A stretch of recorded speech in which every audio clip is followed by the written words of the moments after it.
அண்ணா முதல்வரானார், அவரும் திரைப்படத்துறையில் பணியாற்றியவர். கலைஞர் முதல்வரானார், அவரும் திரைப்படத்துறையில் பணியாற்றியவர். எம்ஜிஆர் முதல்வரானார், அவரும் திரைப்படத்துறையில் பணியாற்றியவர். ஜெயலலிதா அம்மையார் முதல்வரானார், அவரும் திரைப்படத்துறையில் பணியாற்றியவர். விஜயகாந்த் எதிர்க்கட்சி தலைவரானார், அவரும் திரைப்படத்துறையில் பணியாற்றியவர். சினிமாக்காரங்க அரசியலுக்கு வரக்கூடாது, சினிமாக்காரங்களுக்கு ஓட்டு போடக்கூடாது அப்படிங்கிற ஒரு விமர்சனம் பொதுவாக உண்டு. சினிமாக்காரர்கள் வெறும் வருமானத்திற்காக மட்டுமே திரைப்படத்துறையை பயன்படுத்தவில்லை, தாங்கள் நம்புகிற மிக உயர்ந்த உன்னதமான கொள்கைகளுக்காகவும் திரைப்படத்துறையை பயன்படுத்தினார்கள். சிவாஜி கணேசனும் சிறப்பான நடிகர் தான். எஸ் ராஜேந்திரன் உலக புகழ்பெற்ற நடிகர் தான். எம்.ஆர். ராதா எல்லோரையும் தூக்கி சாப்பிடக்கூடிய அளவுக்கு மிகச்சிறப்பான இயல்பான யதார்த்தமான ஒரு நடிகர் தான்.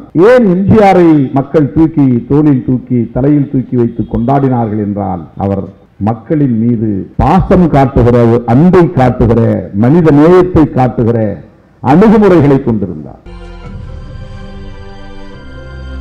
இரும்பன் திரைப்படம் வெற்றி பெற வேண்டும் என்று உங்களோடு சேர்ந்து நானும் வாழ்த்துவதில் மகிழ்ச்சி அடைகிறேன்.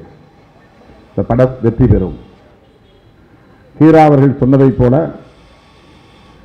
இந்த படம் தேக்கமடைந்து விடக்கூடாது, பாதியிலே நின்றுவிடக்கூடாது, எப்படியாவது இது உருப்பெற்று திரைக்கு வர வேண்டும், தமிழ் மக்களுக்கு போய் சேர வேண்டும் என்பதில் எனக்கும் ஒரு ஆவல், ஒரு தேடல் இருந்தது. ஆகவே அவ்வப்போது கீரா அவர்களையும் தயாரிப்பாளர்களையும் நான் சந்தித்து பேசுகிற வாய்ப்பு கிடைத்தது. வேறொன்றும் நான் செய்துவிடவில்லை. அவர்களுக்கு இருந்த பொருளாதார நெருக்கடிக்கு எந்த வகையிலும் நான் உதவவில்லை. ஒரு மாரல் சப்போர்ட், இதை செய்யுங்கள் என்று ஊக்கப்படுத்துவதற்கான, இந்த தேக்கத்தை உடைத்து முன்னேறி செல்லுங்கள் என்று சொல்லுவதற்கான ஒரு வாய்ப்பு கிடைத்தது. அதைத்தான் கீரா இங்கே பேசும்போது, நன்றி சொல்லும்போது சுட்டிக்காட்டினார். திருமாவளவன் அவர்களுக்கும் ஒரு பங்கு உண்டு என்று. பொருளாதார ரீதியாக அல்ல, ஊக்கப்படுத்துகிற ஒரு வாய்ப்பாக அது அமைந்தது. அண்ணன் ராஜன் அவர்கள் இங்கே ஒரு நலிவடைந்த கலைஞர் குடும்பத்திற்கு அல்லது விநியோகஸ்தருக்கு 5000 ரூபாய் கொடையளித்தார். எந்த நிகழ்ச்சியிலே பங்கேற்றாலும் அதை ஒரு வாடிக்கையாக நான் வைத்திருக்கிறேன் என்று சொன்னார். அப்படி சொல்லுகிற போது அவர் உருக்கமாக ஒன்றை குறிப்பிட்டார். நடிகர்கள், கதாநாயகர்கள் லட்சங்களில் சம்பளம் வாங்கி கோடிகளில் சம்பளம் வாங்கக்கூடிய அளவுக்கு அவர்கள் வளர்ந்திருக்கிறார்கள். அவர்கள் நடித்த திரைப்படங்களை விநியோகம் செய்த விநியோகஸ்தர்கள் இன்றைக்கு மருந்து வாங்கி சாப்பிடுவதற்கு கூட வழி இல்லாமல் நலிவடைந்து கிடக்கிறார்கள் என்று மிகுந்த உருக்கத்தோடு சொன்னது மட்டுமில்லாமல், என்னாலான உதவியாக 5000 ரூபாய் நான் தருகிறேன் என்று அவர் தந்தார். இந்த இடைவெளியை, இந்த முரண் எப்படி நிகழ்ந்தது, ஏன் நிகழ்ந்தது, எதனால் நிகழ்ந்தது என்பதை நாம் எண்ணி பார்க்க கடமைப்பட்டவர்களாக இருக்கிறோம். திரைத்துறையிலே பணியாற்றக்கூடியவர்கள் எல்லோரும் லட்சக்கணக்கிலே சம்பாதிக்கிறார்கள், பெரும் வசதியோடு வாழ்கிறார்கள் என்பதை போன்ற ஒரு தோற்றம் வெளியிலே இருக்கிறது. திரைப்படத்துறை என்பது வெறும் கலை இலக்கிய பணிகளை மட்டும் செய்யவில்லை, அது ஒரு வணிக தளம், பெரிய வணிக தளம். மக்களை கொள்ளை கொள்ளக்கூடிய அளவுக்கான ஆற்றல் வாய்ந்த ஒரு தளம். உலகில் வேறு எந்த நாட்டிலும் எந்த மாநிலத்திலும் இல்லாத வகையிலே திரைப்படத்துறையின் மூலம் அரசியல் மாற்றங்களை நிகழ்த்தக்கூடிய ஒரு மாநிலமாக தமிழ்நாடு திகழ்கிறது. எல்லா மாநிலங்களிலும் திரைப்பட தயாரிப்பாளர்கள் உண்டு, இயக்குநர்கள் உண்டு, கலைஞர்கள் உண்டு, கதாநாயகர்கள் உண்டு, கதாநாயகிகள் உண்டு. ஆனால் தமிழ்நாட்டில் பிற மாநிலங்களில் இருந்து முற்றிலும் ஒரு மாறுபட்ட, வேறுபட்ட அணுகுமுறையை நாம் பார்க்கிறோம். எதிர்மறையாக விமர்சனம் செய்கிறவர்களும் உண்டு. திரைப்படத்துறையில் தான் இங்கே முதல்வர்களை தேடுகிற நிலை இருக்கிறது என்று வருந்துவோரும் உண்டு. ஆனால் ஏதோ ஒரு வகையில் திரைப்படத்துறை என்பது இந்த சமூகத்தில் மிகப்பெரிய தாக்கத்தை ஏற்படுத்தி இருக்கிறது என்பதையும் தாண்டி அரசியல் களத்தில் ஆட்சி அதிகாரத்தை தீர்மானிப்பதில் திரைப்படத்துறை ஒரு பெரும் பாத்திரத்தை பங்கை வகிக்கிறது. அண்ணா முதல்வரானார், அவரும் திரைப்படத்துறையில் பணியாற்றியவர். கலைஞர் முதல்வரானார், அவரும் திரைப்படத்துறையில் பணியாற்றியவர். எம்ஜிஆர் முதல்வரானார், அவரும் திரைப்படத்துறையில் பணியாற்றியவர். ஜெயலலிதா அம்மையார் முதல்வரானார், அவரும் திரைப்படத்துறையில் பணியாற்றியவர். விஜயகாந்த் எதிர்க்கட்சி தலைவரானார், அவரும் திரைப்படத்துறையில் பணியாற்றியவர். ஏறத்தாழ 40 அல்லது 50 ஆண்டுகள் தமிழ்நாட்டின் அரசியலை திரைப்படத்துறை தீர்மானிக்கக்கூடிய வல்லமை பெற்றதாக விளங்குகிறது. மக்கள் பலவீனமானவர்களா அல்லது இந்த திரைப்படத்துறை வலிமையானதா என்ற கேள்வி எழுகிற போது திரைப்படத்துறையை பயன்படுத்திக் கொண்ட ஆளுமைகள் வலிமை மிக்கவர்களா என்ற கேள்வி எழுகிற போது நாம் மக்களை பலவீனமாக பார்க்க வேண்டிய தேவையில்லை. ரசிக கூட்டங்களாக இருக்கிறார்கள் என்று கருத வேண்டியதில்லை. அவர்களின் எதிர்பார்ப்பை நிறைவேற்றக்கூடிய வலிமை பெற்றவர்கள் திரைப்படத்துறையிலும் வலிமை மிக்கவர்களாக இருக்கிறார்கள் என்பதுதான் அதிலே நாம் உணர வேண்டிய செய்தி. அண்ணா திரைப்படத்துறையை தம்முடைய கருத்துக்களை பரப்புவதற்கான களமாக பயன்படுத்திக் கொண்டார்.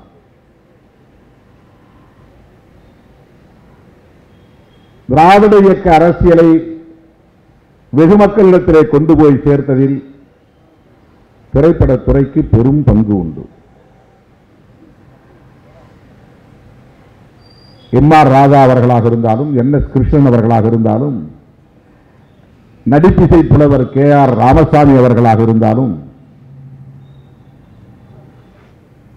தந்தை பெரியாரின் கருத்துக்களை திரைப்படத்துறையின் வாயிலாக சொல்லுகிற துணிவை பெற்றவர்களாக இருந்தார்கள்.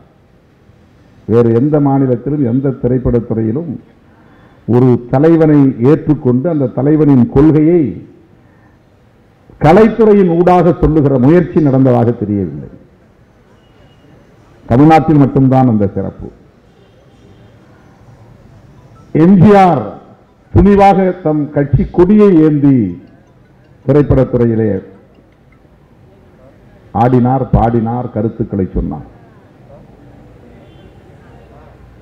காஞ்சிபுரத்தில் தான் நான் படித்தேன், நான் படித்த பல்கலைக்கழகம் காஞ்சிபுரம் தான் என்று சொல்லக்கூடிய அளவுக்கு திரைப்படத்துறையின் ஊடாக தமது அரசியல் கோட்பாடுகளை, கொள்கைகளை சொல்லக்கூடிய துணிச்சல் தமிழ்நாட்டில் தோன்றிய தலைவர்களுக்கு இருந்தது என்பதுதான் இங்கே சிறப்பு. அது மக்களிடத்திலே வெகுவாக போய் சேர்ந்தது. அந்த கருத்தில் மக்களுக்கு உடன்பாடு இல்லாமல் இருந்திருந்தால் திரைப்படத்துறையை சார்ந்தவர்கள் ஆட்சிக்கு வந்திருக்க முடியாது. வெறும் நடிப்பை பார்த்துவிட்டு ஓட்டு போடவில்லை. அந்த கலைஞர்களின் அல்லது கதாநாயகர்களின் அல்லது படைப்பாளர்களின், எழுத்தாளர்களின் அரசியலும் அங்கே மக்களுக்கு தேவைப்பட்டது. அதை மக்கள் ஏற்றுக்கொண்டார்கள், அதை அங்கீகரித்தார்கள். அந்த வகையில்தான் ஒரு 50 ஆண்டு காலம் திரைப்படத்துறையிலே பணியாற்றிய ஆளுமைகள், பேராளுமைகள் இங்கே ஆட்சி அதிகார பீடத்தில் அமரக்கூடிய வல்லமை பெற்றவர்களாக விளங்கினார்கள். வேறு எங்கேயும் இவர்களை விட சிறப்பான புகழ்பெற்ற கதாநாயகர்கள் பல உண்டு. பாலிவுட்டிலே மும்பை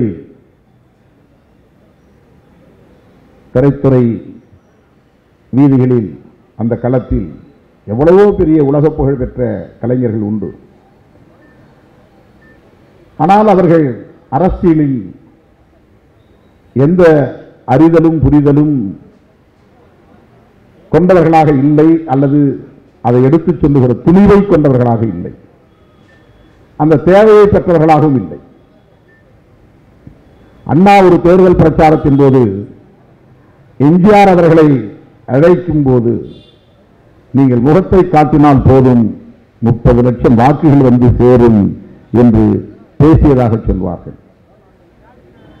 எம்ஜிஆர் வெறும் அழகை காட்டி ஆட்சியை பிடிக்கவில்லை, அரசியல் பேசி ஆட்சியை பிடித்தார். பெரியாரின் அரசியலை பேசினார், அண்ணாவின் அரசியலை பேசினார். அதுதான் சமூக நீதி அரசியல், அதுதான் திராவிட அரசியல். தோழர்களே, அந்த தளத்திலும் கூட ஒரு குறிப்பிட்ட சமூகத்தினரின் ஆதிக்கம் கொடிகட்டி பறந்தது. ஒரு குறிப்பிட்ட கருத்தியலை கொண்டவர்கள் மேலாதிக்கம் செய்தார்கள். அதை தகர்த்துவிட்டு எளிய மக்களுக்கான களம், திரைக்களம், எங்கள் அரசியலை பேசுவதற்கான களம், திரைக்களம் என்று பகுத்தறிவை பரப்புகிற களமாக, சமூக நீதி அரசியலை பேசுகிற களமாக, தொழிலாளர்களின் நலன்களை பேசுகிற களமாக திரைக்களத்தை மாற்றிய பெருமை அண்ணாவுக்கு பிறகு உருவானது. அதை யாரும் மறுக்க முடியாது. சினிமாக்காரங்க அரசியலுக்கு வரக்கூடாது, சினிமாக்காரங்களுக்கு ஓட்டு போடக்கூடாது அப்படிங்கிற ஒரு விமர்சனம் பொதுவாக உண்டு. சினிமாக்காரர்கள் வெறும் வருமானத்திற்காக மட்டுமே திரைப்படத்துறையை பயன்படுத்தவில்லை, தாங்கள் நம்புகிற மிக உயர்ந்த உன்னதமான கொள்கைகளுக்காகவும் திரைப்படத்துறையை பயன்படுத்தினார்கள் என்கிற புரிதல் நமக்கு தேவைப்படுகிறது. இப்போது நாம் சமூக பிரச்சனைகளை பேசுகிற படங்கள் வருகின்றன என்று நாம் பெருமையோடு பேசுகிறோம். ஆனால் 40-50 ஆண்டுகளுக்கு முன்பே சமூக பிரச்சனைகள் திரைப்படத்துறைகளில் பேசப்பட்டிருக்கிறது. கருப்பு வெள்ளை திரைப்படமாக இருந்த காலத்திலேயே சாதிய முரண்கள் பேசப்பட்டிருக்கின்றன. எளிய மக்களின் நலன்கள் குறித்த பாடல்கள் இடம்பெற்றிருக்கின்றன. இப்போது கூட அண்மை காலமாக சமூக ஊடகங்களில் பழைய பாடல் ஒன்று ஒளிபரப்பாக்கி கொண்டிருக்கிறது, பகிரப்பட்டு வருகிறது. அம்பேத்கர் இயக்கங்கள் எல்லாம் உருவாவதற்கு முன்பு, பெரியார் இயக்கங்கள் எல்லாம் உருவாவதற்கு முன்பே ஹரிஜன மக்களின் முன்னேற்றம் என்ன ஆனது, அரசியல்வாதிகளின் கரிசனம் என்ன ஆனது என்கிற ஒரு பாடல். என்ன திரைப்படம் என்று எனக்கு தெரியாது. அப்போதெல்லாம் இந்த விழிப்புணர்வு சமூக தளத்தில் இல்லாத காலம் திரைப்படத்துறையிலே இருந்தது. படம் எடுத்தவர்கள், பாடல் எழுதியவர்கள், வசனம் எழுதியவர்கள், திரையில் நடித்தவர்கள் சமூக பொறுப்புள்ளவர்களாக இருந்தார்கள். இது வேறு எந்த பாலிவுட்டிலே பார்க்க முடியாது, வேறு எந்த திரை தயாரிப்பு உலகத்திலும் பார்க்க முடியாது. அப்படி இருப்பதாக நமக்கு தெரியவில்லை. எல்லாவற்றிலும் தமிழ்நாடு பிறருக்கு முன்னோடியாக இருக்கிறது. திரைத்துறையிலும் அப்படி பிறருக்கு முன்னோடியாக இருக்கக்கூடிய ஒரு களம்தான் தமிழ்நாட்டு திரைக்களம். நீங்க வேற எங்க ஆந்திராவில் படம் தயாரிக்கிறாங்க, கேரளாவில் படம் தயாரிக்கிறாங்க, இதெல்லாம் இப்போ லேட்டஸ்டான ஒரு டெவலப்மெண்ட் இருக்கலாம் கேரளாவில், மற்ற இடங்களில். ஆனால் 50 ஆண்டுகளுக்கு முன்பே, 60 ஆண்டுகளுக்கு முன்பே சமூகம் தொடர்பான சிந்தனைகளை, முற்போக்கான சிந்தனைகளை, விளிம்பு நிலை மக்களுக்கான விடுதலை அரசியலை பேசுகிற ஒரு களமாக திரைக்களம் பயன்படுத்தப்பட்டிருக்கிறது. எம்ஜிஆர் அவர்கள் மக்களின் உள்ளத்தை கொள்ளை கொள்ளக்கூடிய அளவுக்கு தன் நடிப்பின் மூலம் ஈர்த்தார் என்பதை விட தன் அணுகுமுறைகளின் மூலம் ஈர்த்தார் என்பதுதான். சிவாஜி கணேசனும் சிறப்பான நடிகர் தான், உலக புகழ்பெற்ற நடிகர் தான். எஸ்.எஸ். ராஜேந்திரன் உலக புகழ்பெற்ற நடிகர் தான். எம்.ஆர். ராதா எல்லோரையும் தூக்கி சாப்பிடக்கூடிய அளவுக்கு மிகச்சிறப்பான, இயல்பான, யதார்த்தமான ஒரு நடிகர் தான். ஏன் எம்ஜிஆரை மக்கள் தூக்கி தோளில் தூக்கி தலையில் தூக்கி வைத்து கொண்டாடினார்கள் என்றால், அவர் மக்களின் மீது பாசம் காட்டுகிற, அன்பை காட்டுகிற, மனித நேயத்தை காட்டுகிற அணுகுமுறைகளை கொண்டிருந்தார். மக்களை நேசித்தார் அவர். அதுதான் அங்கே முக்கியமானது. படத்தில் அவர் கதாபாத்திரத்தில் என்னவாக தோன்றுகிறார் என்பது ஒரு புறம் இருந்தாலும், அதன் மூலம் எளிய மக்களிடம் எப்படி நெருங்குகிறார் என்பதுதான். அவர் பேசுகிற வசனங்களும் சரி, அவர் நடிக்கிற இந்த நடிப்பும் சரி, எளிய மக்களின் உள்ளத்தை தொடுகிற, ஆழ் மனத்தை தொடுகிற காட்சிகளாக இருக்கும். அதில் அவர் மிகவும் கவனமாக இருந்தார். அதுதான் முக்கியமானது.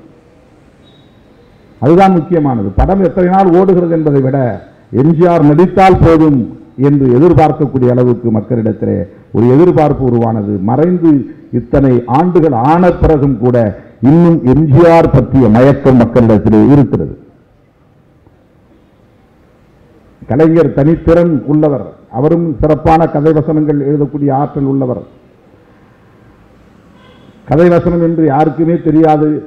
ஆனால் கலைஞர் எழுதினால் கதை வசனம் கருணாநிதி என்று போடக்கூடிய அளவுக்கு பிரதானமாக போடக்கூடிய அளவுக்கான ஒரு மாற்றத்தை அவர் உருவாக்கினார் திரைத்துறையிலே. அவர் முதலில் பேசி அப்புறம் தான் படமே தொடங்கும். அப்படிப்பட்ட ஒரு ஆளுமைதான். எம்ஜிஆர் தனித்து நின்றார், புகழின் உச்சத்தில் நின்றார். அதற்கு அவரிடத்திலே மேலோங்கி இருந்த மனித நேயம்தான், எளிய மக்களை நேசிக்கிற மாந்த நேயம்தான். திரைப்படத்துறையை நாம் வெறும் வணிகத்திற்கான கருவியாக பார்க்காமல் சமூக மாற்றத்திற்கான ஆயுதமாகவும் பார்க்கலாம். இன்றைய இளைய தலைமுறையினர் அந்த கோணத்தில் இதை பயன்படுத்த வேண்டும்.